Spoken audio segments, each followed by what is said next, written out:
We did have a carbon offset plan in place, but felt that it wasn't something that we were owning and managing and measuring and then putting the right strategies in place. So we've gone right back to the point that we've removed that carbon offset program and gone into the place of developing some strategies to go forward. We've set up a working group with the staff and we have a little team of about 5 people that sit on that group to own it with the whole staff. I felt that it needed to have more of a bigger team within the greater team to actually be owning it.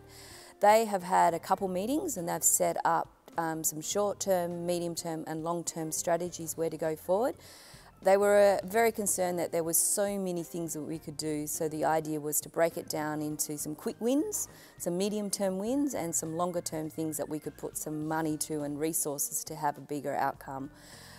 They've come up with a big brainstorming session and now got a list in the short-term, medium-term and long-term, and now the challenge starts where we start implementing them all.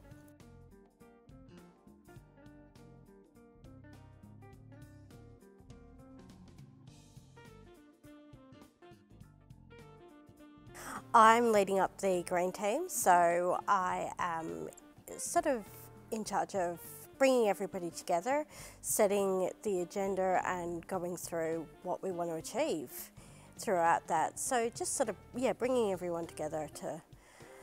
think holistically and hopefully spread that throughout the rest of the City Recital Hall team. The big things really are to do with lights, air conditioning and even the small little things within the admin areas, like making sure that lights are turned off within those little areas, turning off PowerPoints, turning off photocopiers, turning off computers and computer screens at the end of each day, because when you've got an office of 20 odd people plus various other people floating in and out, even though it's just a little thing, it all adds up across the team day to day to day to day. Our next step is to sort of track that back against our electricity usage and the consumption that we see each month and sort of track where those reductions are, show day to show day, non-show day to non-show day, to see what we're achieving and what we're reducing against where we were, say 6 to 12 months ago.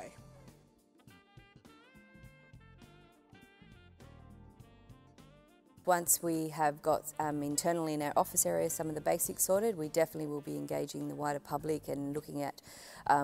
ways they might possibly travel to see a show in the sense of what energy they're using then. We have great access with location with the train areas and that here being right located in the city, so that is definitely an area where we will start to bring the public and their patrons that attend shows involved and one, only let them know what we're doing ourselves, but also at the same time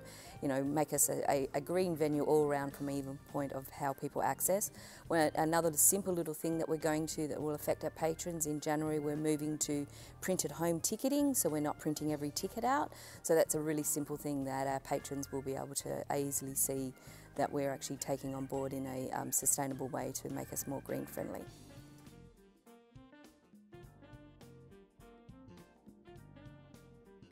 Look, it's something again in our strategies. It's about trying to make sure the things that we do choose and products and suppliers that they are green friendly too. So one of the things is my work company car is a hybrid to actually follow that through on every level. So that's been in place for probably about 4 or 5 years that we've had a hybrid company car.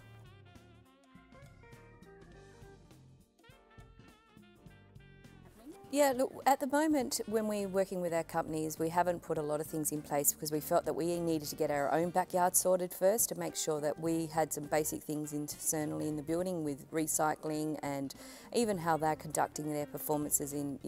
full lighting and things during rehearsals. So the next stage, once we've really got our strategies in place and shown some implementation, definitely working with all our key users and all our hires coming in is going to be really important, and also so they understand why some of the strategies that we've put in place, how that affects them, and making sure that they can report that back in their performance side when they're performing at the City Recital Hall.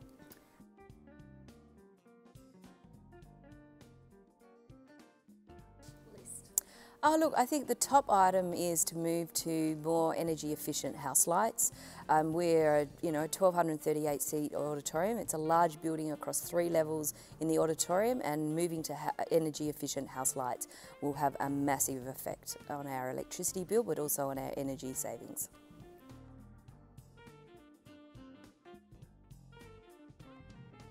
our building services manager assesses how much electricity we're using on a day-to-day basis and sends it around at the end of each month to all the team members throughout the entire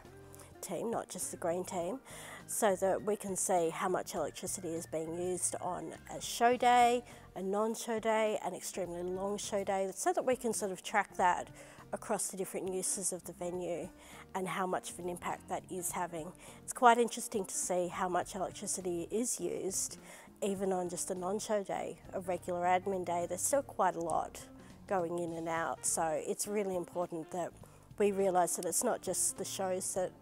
use up that, it's also what we're doing as a team to be more aware.